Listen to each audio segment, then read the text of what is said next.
Good day everyone, we are Group 5 and we will report about the Lesson 17 request and instructions.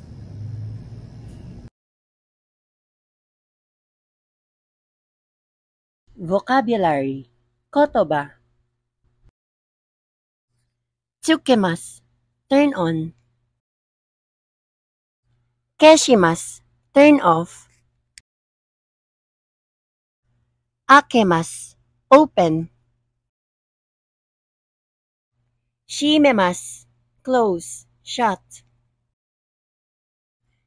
Isogimasu, hurry. Machimasu, wait. Tomemasu, stop, park. Magarimasu, turn. Mochimasu, hold. Torimasu, take, pass.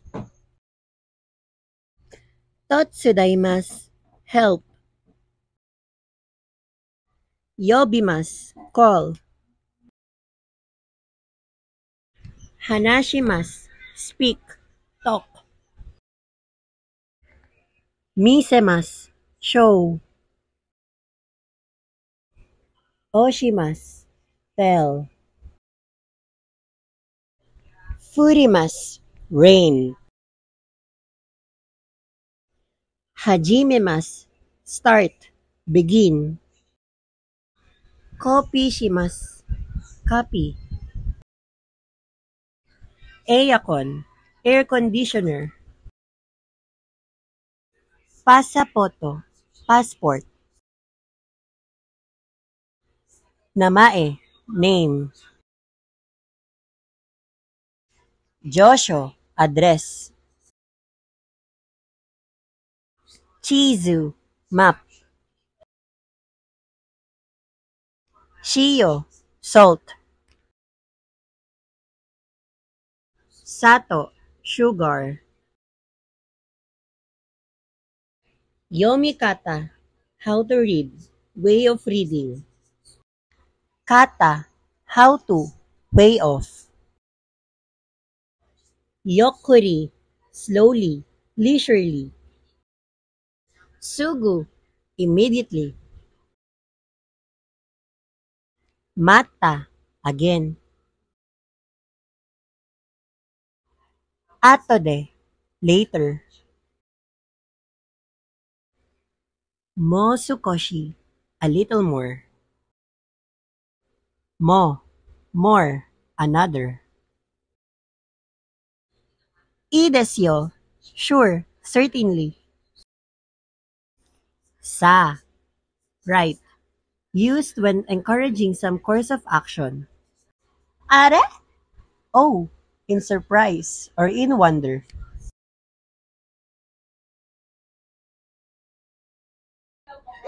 Verb conjugation. Verb conjugation is divided into three groups, such as Group 1, Group 2, and Group 3.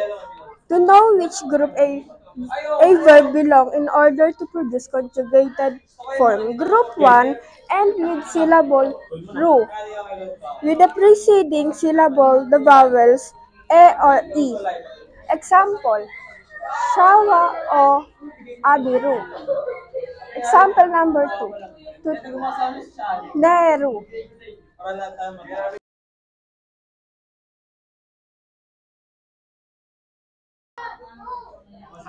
Group 2, end with syllable ku, su, with the preceding syllable of u, o, and a. Example, to buy, kaimas.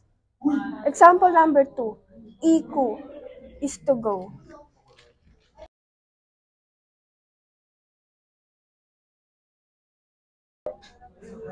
Group number 3, end with suru or kuru. Suru, it means to do. Kuru, it means to come. Example number 1, Benkyo usuru. It means to study. Example number 2, Karega kuru. It means he will come.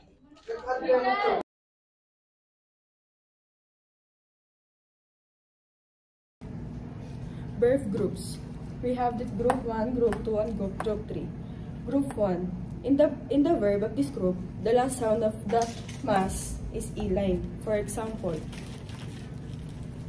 ikimas, kimas, benkyoshimasu, nomimasu, chokaimasu, kakimasu.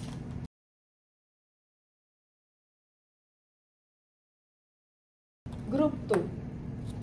In most of the verbs of this group, the last sound of the mas form is the E-line or I-line. For example, tabemas, misemas, mimas, kaitemas, yatemas.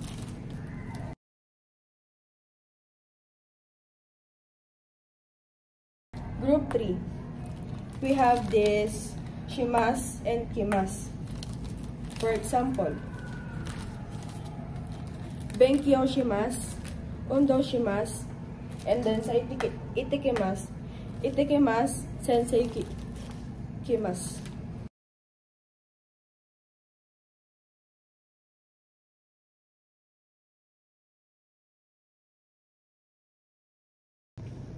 Now, for verb te form, we will omit mas and add te. For example, soji yoshimasu. We will omit the mas and we will add te. And it will become soji yoshite. For next example is kimas, which is to come. From kimas to kite. In Japanese, the te form is a verb conjugation used for various purposes, such as connecting clauses, indicating a continuous action, or forming requests. Group 1 verbs. U verbs replace the final vowel with te. For example, hanasu becomes hanashite. Example, kiku will become kite. Naku will become naite. Kaku will become kaite. Group 2 verbs. Ru verbs remove the final ru and add te. For example, taberu becomes tabete. Example, miru will become mite. Neru will become nete. Deru will become dete. Last is irregular verbs. These verbs have unique te form conjugations. For example, kuru becomes kite and suru becomes shite. For example, kaeru will become kaete. Shinu will become shinde, and aruku will become aruite.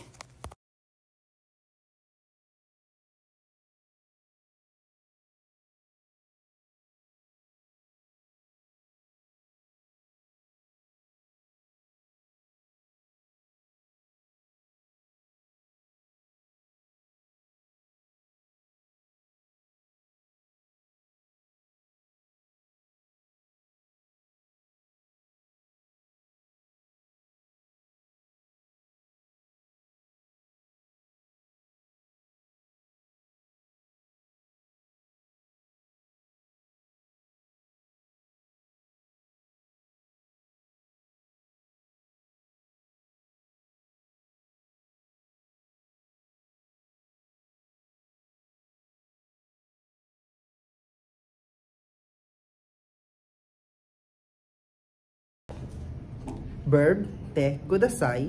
This sentence pattern is used to instruct or encourage the listener to do something. Naturally, if the listener is one's superior, this expression cannot be used for giving instructor to him or her. Verb te is the te form of a verb. Kudasai means please. So verb te kudasai translate to please do on verb. Re kono kohi o nobite kudasai. Kono eiga o mite kudasai. Banggohan o tabite kudasai. Kaimono o shitte kudasai. Porosan o gambate kudasai.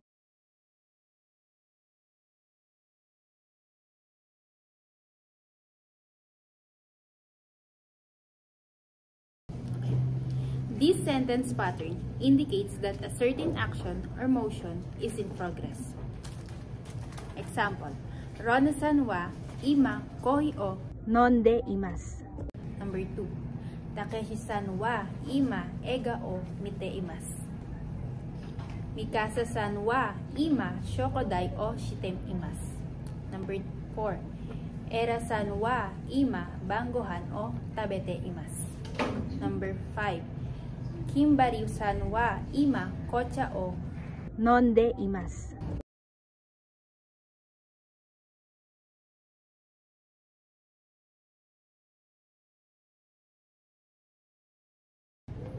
The next vocabulary pattern is verb mashoka. Mashoka is used when the speaker is offering to do something for the listener. It combines a verb with mashoka to form a polite and helpful question. For example, here in number 1, we have kasa o kashi mashoka. Number 2, we have raito o chuke mashoka. And number 3, dowa o shime mashoka.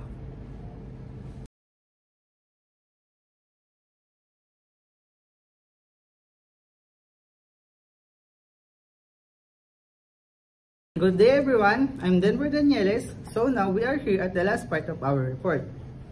So let's go. As you can see in number 7, sentence 1 ga, sentence 2. Here is the example in the handout. Example, sumimasen ga onamae wa? Excuse me, but may I have your name? In this, you are requesting or instructing someone, right? We know ga as the marker of the subject or to indicate the subject of a sentence. Ga can be used as but. So now, we will use ga as but on requests and instructions. But before that, let's discuss first the grammar. Sentence 1 plus ga plus sentence 2, and that's it. When you are asking someone a favor or request or instruct them, you can use ga to provide context behind your request. It's easy to understand, right? But it has a lot to be considered in order to use ga in this topic, which is the request and the instructions.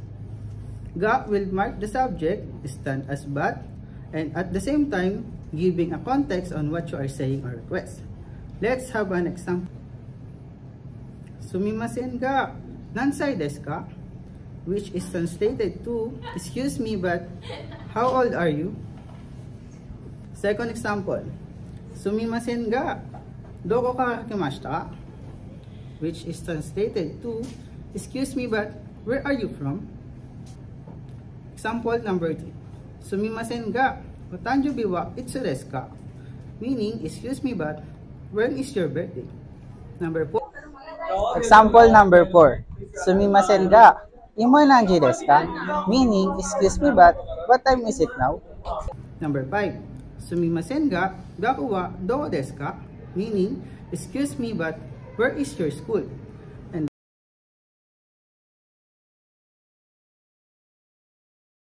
that's all for today. Arigatou gozaimasu.